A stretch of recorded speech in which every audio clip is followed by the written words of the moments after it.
الفت مغل ہمارے کورسپونڈنٹ ہمارے ساتھ موجود ہیں، ان سے بات کرتے ہیں۔ بتائیے گا الفت، کیا مناظر رہے وہاں پر ایرانی صدر کے پہنچنے پر، اور اب کیا مصروفیات ہوں گی ان کی لاہور میں؟ جی بالکل، صدر اسلامی ملک کے صدر معزز مہمان مسعود پزشکیان لاہور پہنچ چکے ہیں اور ایئرپورٹ پر وزیر اعلیٰ پنجاب مریم نواز شریف اور سابق وزیر اعظم میاں محمد نواز شریف نے معزز مہمان کا استقبال کیا۔ یہاں پر پھولوں کا گلدستہ پیش کیا گیا اور معزز مہمان کو سرزمین پاکستان پر قدم رکھنے پر خوش آمدید کہا گیا۔ ابھی کچھ دیر کے بعد معزز مہمان جو ہے وہ لاہور سے جائیں گے سیدھا مزار اقبال، جہاں پر وہ حاضری دیں گے، اور اس کے بعد آج امکان ہے کہ آج شام تک معزز مہمان جو ہے وہ اسلام روانہ ہو جائے گی۔ جی اچھا الفت، یہ بتائیے گا کہ شہر اقتدار میں بھی ان کی خاصی اہم ملاقاتیں اسکیجول ہیں، اس حوالے سے بھی تفصیل بتائیے گا۔ جی بالکل، ایران کے صدر انتہائی اہم ترین دورہ ہے، 2 روزہ دورہ ہے لاہور میں۔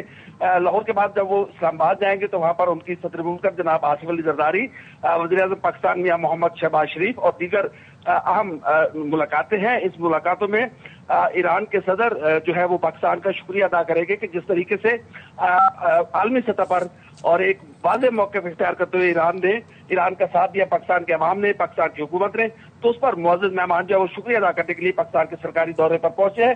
انتہائی اہم دورہ ہے اور اس کو کئی حوالوں سے جو ہے اس دورے کو اہم کردارا جا رہا ہے۔ جی یقینی بہت اہم دورہ ہے، اور الفت آج ہی کے روز دونوں ملکوں کے وزرائے خارجہ کے مابین ٹیلی فونک رابطہ بھی ہوا ہے، اس حوالے سے آپ کے پاس کیا تفصیلات ہیں؟ جی ایران کے وزیر خارجہ عباس عراقچی بھی ان کے ہمراہ ہیں، اور یہ پہلے سے طے شدہ دورہ ہے، تو اس حوالے سے جو پاکستان اور ایران کے برادرانہ تعلقات ہیں وہ مزید مستحکم ہوں گے، اور دونوں جانب کی جو قیادت ہے وہ عوامی سطح پر بھی رابطے بڑھیں گے۔ تو یہ انتہائی اہم دورہ ہے، اور اس دورے کے لیے پہلے سے جو معاملات ہیں، جو امور خارجہ کے پاکستان کے وزیر خارجہ ہیں اسحاق ڈار صاحب اور جو عباس عراقچی ہیں جو ایران کے وزیر خارجہ ہیں، ان کے درمیان مختلف ایشوز پر پہلے بات ہو چکی ہے۔ تو ایران کے صدر جناب مسعود پزشکیان جو ہے ان کی آج اہم ترین ملاقاتیں جو ہے وہ کل ملاقاتیں ہوں گی، جس میں صدر آصف زرداری اور وزیر اعظم پاکستان میاں محمد شہباز شریف اور دیگر اہم جو ملاقاتیں ہیں وہ شیڈیول ہیں۔ تو ایران کے صدر اہم ترین دورے پر لاہور پہنچ چکے ہیں، اور انہوں نے اپنے دورے کا سابق وزیر اعظم میاں محمد نواز شریف نے ان کا استقبال کیا۔ وزیر اعلیٰ پنجاب مریم نواز اس موقع پر موجود تھیں۔ 2 روزہ سرکاری دورہ ہے اور پاک ایران اسلامی اتحاد کو نقصان پہنچانے کی کوشش ناکام ہوگی۔ پاکستان کے ساتھ تجارتی اقتصادی تعلقات کو فروغ دینا چاہتے ہیں۔ کوشش ہے کہ 2 طرفہ تجارت کا حجم $10 ارب تک پہنچے۔ ایرانی صدر کی پاکستان روانگی سے پہلے تہران میں میڈیا سے یہ گفتگو ہے، جس سے متعلق آپ کو اپڈیٹ کر رہے ہیں۔ انہوں نے کہا کیا ہے، آپ وہ بھی دیکھیے اور سنیے۔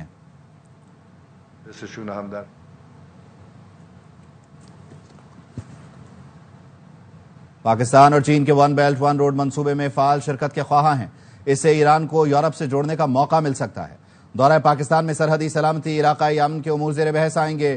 سرحدی منڈیاں اور رابطے باہمی تعاون کی نئی راہیں کھول سکتی ہیں۔ ایرانی صدر مسعود پزشکیان نے پاکستان آنے سے پہلے اس عزم کا اعادہ کیا ہے کہ پاکستان کے ساتھ تجارتی اقتصادی تعلقات کو فروغ دینا چاہتے ہیں، اور ان کی کوشش ہے کہ 2 طرفہ تجارت کا حجم جو ہے وہ $10 ارب تک پہنچے۔ ڈیپٹی بیورو چیف اسلام آباد اظہر فاروق ہمارے ساتھ موجود ہیں، ان کو شامل گفتگو کرتے ہیں۔ اظہر بتائیے گا، یقینی طور پر جس عزم کا اظہار کر رہے ہیں ایرانی صدر، اس بابت بہت اہم ملاقاتیں ہونے جا رہی ہیں، اسلام آباد میں کیا تیاریاں ہیں؟ دیکھیں جی، ایران کے سابق صدر ابراہیم رئیسی کے بعد یہ ایران کے دوسرے صدر ہیں جو کہ پاکستان کا دورہ کر رہے ہیں، اور مسعود پزشکیان کا یہ صدر منتخب ہونے کے بعد پہلا دورہ ہے جو کہ وہ پاکستان کے دورے پر اس لاہور پہنچے ہیں۔ لاہور سے کے بعد آج شام کو وہ اسلام آباد پہنچ رہے ہیں۔ ان کے دورے کی اہمیت اس وجہ سے بھی زیادہ ہے کہ اسرائیل ایران جنگ کے بعد کسی بھی سربراہ مملکت کا ایران کا پاکستان کا پہلا دورہ ہے۔ پاکستان نے اس جنگ بھی ایران کی بھرپور ساتھ دیا تھا اور ایران کے موقف کی مکمل طور پر سپورٹ کیا تھا۔ تو اس دورے میں ایرانی صدر کی پاکستانی قیادت کے ساتھ انتہائی اہم ترین ملاقاتیں ہونے جا رہی ہیں۔ صدر وزیر اعظم کے ساتھ ملاقات ان کی ہوگی، وفود کی سطح پر بھی مذاکرات ہوں گے۔ پاکستان اور ایران کے درمیان تجارت، معیشت، ثقافت سمیت جو مختلف شعبے ہیں ان کو فروغ دینے کے حوالے سے مفید بات چیت ہوگی۔ دونوں ممالک کے درمیان جو تجارت کا حجم ہے اس کو $10 ارب تک لے کر جانے کے عزم کا بھی اعادہ کیا جائے گا۔ مفاہمت کی یادداشتیں ہیں، ان پر دستخط بھی ہوں گے۔ اس کے ساتھ ساتھ ایرانی صدر کی عسکری قیادت کے ساتھ بھی ملاقات ہوگی۔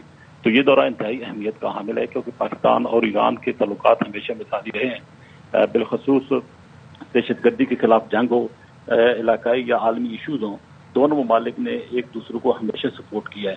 تو ایک ایسے موقع پر جب کہ دنیا کے حالات جو بدل رہے ہیں، بالخصوص پاک بھارت جنگ کے بعد، اسرائیل ایران جنگ کے بعد صورتحال بالکل تبدیل ہو رہی ہے، تو اس تناظر میں یہ دورہ انتہائی اہمیت کا حامل ہے اور اس دورے کے انتہائی مفید اثرات جو ہیں وہ مرتب ہوں گے، بالخصوص پاکستان کی معیشت کے حوالے سے، پاکستان کی تجارت کے حوالے سے اور دونوں ممالک کے درمیان تجارت کے فروغ کے حوالے سے. اور پاکستان کو جس دہشت گردی کا سامنا ہے بلوچستان میں اور اس میں جو غیر ملکی عوامل ہیں ان کے تدارک کے حوالے سے بھی یہ دورہ انتہائی اہمیت کا حامل ہوگا. ایران نے کھل کر پاکستان کے موقف کی تائید کی تھی جب پاکستان اور بھارت کے درمیان جنگ شروع ہوئی تھی. اس وقت اس موقع پر پاکستان کی مکمل سپورٹ کا اعادہ کیا تھا اور اس کے بعد اسی طریقے سے پاکستان نے بھی ایران کی مکمل طور پر سپورٹ کی تھی. تو دونوں ممالک جو ہیں وہ اس جو دورہ ہے اس کے بعد ایک نیا نقشہ جو ہے وہ ابھر کر سامنے آیا اور اس کے تحت آگے بڑھ رہے ہیں اور بالخصوص دہشت گردی کے خلاف جنگ، دہشت گردی کا مسئلہ اور علاقائی تعاون، اقتصادی تجارتی تعلقات، باہمی روابط کو فروغ دینے سے متعلق اہم معاملات ڈسکس ہوں گے. اظہر ہمیں اپڈیٹ کر رہے تھے. اظہر آپ کا شکریہ. ایرانی صدر کی پاکستان روانگی سے پہلے تہران میں میڈیا سے گفتگو، اور اس گفتگو میں انہوں نے کہا کہ پاک ایران اسلامی اتحاد کو نقصان پہنچانے کی کوششیں ناکام ہوں گی. پاکستان کے ساتھ تجارتی اقتصادی تعلقات کو فروغ دینا چاہتے ہیں. کوشش ہے کہ دو طرفہ تجارت کا حجم $10 ارب تک پہنچے. جوڑیا بازار میں تاجروں نے چینی کی فروخت بند کر دی ہے، جس کے بعد شہر میں چینی بحران کا خدشہ ہے. انجم وہاب سے اس بارے میں مزید جانتے ہیں. انجم، کیا وجہ ہے؟ جی، صورتحال یہ ہے کہ جوڑیا بازار کے تاجروں کا یہ کہنا ہے کہ حکومت نے چینی کی وقت چینی 170 روپے مقرر کی ہے. 170 روپے چینی مل میں بھی ہے، ایکچوئل قیمت بھی 175 180 روپے کے اوپر ہے اور مل مالکان ان کو 170 کے اوپر چینی فروخت کر رہا ہے، جس کی وجہ سے مہنگی چینی خرید کر سستی چینی فروخت نہیں کر سکتے اور چھاپے مارے جا رہے ہیں. گزشتہ دنوں بھی دکانیں بند کی گئی، سیل کی گئی، لاکھوں روپے کے جرمانے کیے گئے. اس وجہ سے انہوں نے میلوں سے چینی کی خرید و فروخت بند کر دی ہوئی ہے. مارکیٹ میں چینی نہ ہونے کی وجہ سے ریٹیل مارکیٹ میں چینی کی قیمت بھی اب 190 سے 200 روپے تک پہنچ چکی ہے اور آہستہ آہستہ چینی جو ہے جوڑیا بازار سے مکمل طور پر غائب ہو چکی ہے. اور ریٹیل مارکیٹ میں بھی اگر یہ صورتحال رہی تو چینی کی قیمت 200 روپے سے مزید اضافے کا خدشہ دائر کیا جا رہا ہے. جی، اپڈیٹ کرنے کے لیے شکریہ. اڈیالہ جیل میں ہیپاٹائٹس سے متاثرہ کوئی قیدی موجود نہیں. سپرنٹینڈنٹ عبدالغفور انجم کا کہنا ہے تمام قیدیوں کے ہیپاٹائٹس بی، سی اور HIV ٹیسٹ کیے جاتے ہیں. حالیہ میڈیکل چیک اپس میں بھی کوئی ہیپاٹائٹس کے سامنے نہیں آیا. قیدیوں کا میڈیکل چیک اپ باقاعدگی سے کیا جاتا ہے. وائرل بیماری میں مبتلا قیدی کو فوری طور پر الگ کر دیا جاتا ہے. فی الوقت اڈیالہ میں ہیپاٹائٹس سے کوئی اموات یا متاثرہ قیدی نہیں. تلہ گنگ میں پولیس ٹیم پر حملہ، ملزمان گرفتار، ملزم کو زبردستی چھڑوا کر لے گئے. اس حوالے سے ہمیں اپڈیٹ کر رہے ہیں امیر عباس، بتائیے گا. جی، یہ تلہ گنگ کے علاقہ ڈوک حیدر میں یہ واقعہ پیش آیا جہاں راولپنڈی کے تھانہ چکلالہ سے آنے والی ٹیم نے جب ایک اشتہاری ملزم کو گرفتار کیا تو اس کے اہلخانہ نے ٹیم پر حملہ کر دیا. پولیس رائے کے مطابق یہ چائلڈ ڈسآنر کیس میں نامزد ملزم تھا عامر علی. اس کی گرفتاری کے لیے ٹیم جب تلہ گنگ پہنچی تو 15 سے زائد افراد نے پولیس پر دعویٰ بول دیا. حملہ آوروں نے گاڑیوں کو نقصان پہنچایا اور ملزم کو پولیس ٹیم سے چھڑوا لیا. تھانہ صدر چکوال نے ضمن میں مقدمہ درج کر کے تفتیش شروع کر دی ہے اور مقدمہ میں جو دفعات لگائی گئی ہیں اس کے تحت کار سرکار میں مداخلت، تشدد اور سرکاری املاک کو نقصان پہنچانے کی دفعات شامل ہیں. جی ٹھیک ہے، بہت شکریہ. خبر دیں گے آپ کو سینئر وکیل خواجہ شمس الاسلام کے قتل کے حوالے سے. ملزم جائے واردات سے کیسے فرار ہوا، پولیس نے مزید فوٹیجز حاصل کر لی ہیں. نذیر شاہ سے اس بارے میں مزید جانتے ہیں. اپڈیٹ کیجیے نذیر. خواجہ شمس الاسلام جو سینئر وکیل ہیں ان کو گزشتہ روز قرآن اکیڈمی میں کی مسجد میں ملزم نے اندر داخل ہو کر قتل کیا تھا، جس کے بعد اندر کی فوٹیجز تو پولیس نے حاصل کر لی تھی، لیکن اب مزید CCTV فوٹیجز پولیس کی جانب سے حاصل کر لی گئی ہیں، جس کے بعد جب فائرنگ کے بعد ملزم فرار ہوا تو دیکھا جا سکتا ہے کہ مسجد کے اندر اور باہر سینکڑوں کی تعداد میں نمازی تھے جو باہر ٹینٹ میں اور اندر موجود تھے. ملزم عمران افریدی نمازیوں کے دوران پستول ہاتھ میں تھامے دوڑتا ہوا پہلے گیٹ تک گیا اور مرکزی گیٹ سے نکل کر وہ بائیں جانب گلی کی جانب بھاگا اور پھر گلی سے نکل کر ملزم گاڑیوں کی پارکنگ کی جانب دوڑا جہاں پر بڑی تعداد میں گاڑیاں موجود تھی. اور پولیس حکام کا کہنا ہے کہ مبینہ طور پر ملزم نے ایک گاڑی کے اندر بیٹھ کر فرار ہوا اور جنازے کے بعد گلی میں چونکہ بہت زیادہ گاڑیاں کھڑی ہوئی تھی اس لیے